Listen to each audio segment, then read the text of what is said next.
ಕುಂಟೆ ಸುರೇಶ್ ಅವರ ನೇತೃತ್ವದಲ್ಲಿ ವನಸಿರಿ ಫೌಂಡೇಶನ್, ವಿಶ್ವೇಶ್ವರ ಸೇವಾ ಸಮಿತಿ ಹಾಗೂ ವಿವಿಧ ಸೇವಾ ಸಂಸ್ಥೆಗಳ ಸಹಯೋಗದಲ್ಲಿ ಇಂದು ನಟ ಸಾರ್ವಭೌಮ ಡಾಕ್ಟರ್ ನಂದಮೂರಿ ತಾರಕ ರಾಮರಾವ್ ಅವರ 103ನೇ ಜಯಂತಿಯನ್ನು ಗಾಂಧಿನಗರದ ಶಿವಾಲಯ ದೇವಾಲಯದಲ್ಲಿ ಅತ್ಯಂತ ಅರ್ಥಪೂರ್ಣವಾಗಿ ಆಚರಿಸಲಾಯಿತು.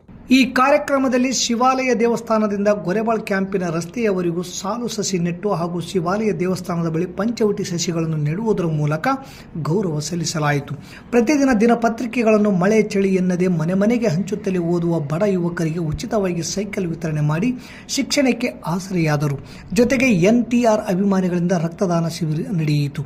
ಇದೇ ವೇಳೆ ಡಾಕ್ಟರ್ ರಾಜ್ಕುಮಾರ್ ಅವರ ಭಾವಚಿತ್ರಕ್ಕೂ ಕೂಡ ಪುಷ್ಪನಮನ ಸಲ್ಲಿಸುವ ಮೂಲಕ ಗೌರವ ಸಲ್ಲಿಸಿ ಕೊಲ್ಲ ಶೇಷಗಿರಿರಾವ್ ಹಾಗೂ ಬಿಜೆಪಿ ಮುಖಂಡ ಕೆ ಕರಿಯಪ್ಪ, ಕಾಂಗ್ರೆಸ್ ಮುಖಂಡ ಸೋಮನಗೌಡ ಬಾದರ್ಲಿ, JDS ಮುಖಂಡ ಬಸವರಾಜ ನಾಡಗೌಡ ಮಾತನಾಡಿ, ಆಂಧ್ರದಲ್ಲಿ NTR, ಕರ್ನಾಟಕದಲ್ಲಿ ಡಾಕ್ಟರ್ ರಾಜ್ಕುಮಾರ್ ದಕ್ಷಿಣ ಭಾರತದ ಚಿತ್ರರಂಗದ 2 ಕಣ್ಣುಗಳಿದ್ದಂತೆ ಎಂದು ಅಭಿಪ್ರಾಯಪಟ್ಟರು. NTR CM ಆಗಿದ್ದ ವೇಳೆ ಜಾರಿಗೆ ತಂದ ಅನೇಕ ಯೋಜನೆಗಳ ಸುಧಾರಣೆ ಇಂದು ದೇಶದಾದ್ಯಂತ ಅನುಸರಿಸಲಾಗುತ್ತಿದೆ.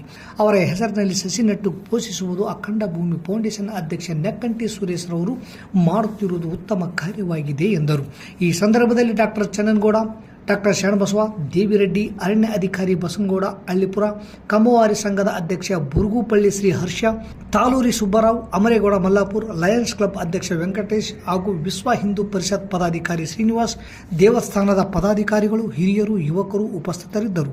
ಜಿಲ್ಲೆಯಾದ್ಯಂತ ಪೆಟ್ರೋಲ್ ಡೀಸೆಲ್ಗೆ ಅಭಾವ ಎದುರಾಗುತ್ತಿದ್ದು ಜನರು ಆತಂಕಕ್ಕೆ ಒಳಗಾಗಿದ್ದಾರೆ. ಸಿಂಧನೂರುನಗರದ ಕುಷ್ಟಗಿ ರಸ್ತೆಯಲ್ಲಿರುವ ಅಮೃತ್ ಫಿಲ್ಲಿಂಗ್ ಸ್ಟೇಷನ್ನಲ್ಲಿ ಸವಾರರು ಸರತಿ ಸಾಲಿನಲ್ಲಿ ನಿಂತು ಪೆಟ್ರೋಲ್ ಡೀಸೆಲ್ ಪಡೆದರು. ಬೈಕ್ಗೆ 1 ಲೀಟರ್, ಇತರ ವಾಹನಗಳಿಗೆ 5 ಲೀಟರ್ ಮಾತ್ರ ಪೆಟ್ರೋಲ್ ಡೀಸೆಲ್ ವಿತರಣೆ ಮಾಡಲಾಗುತ್ತಿದೆ.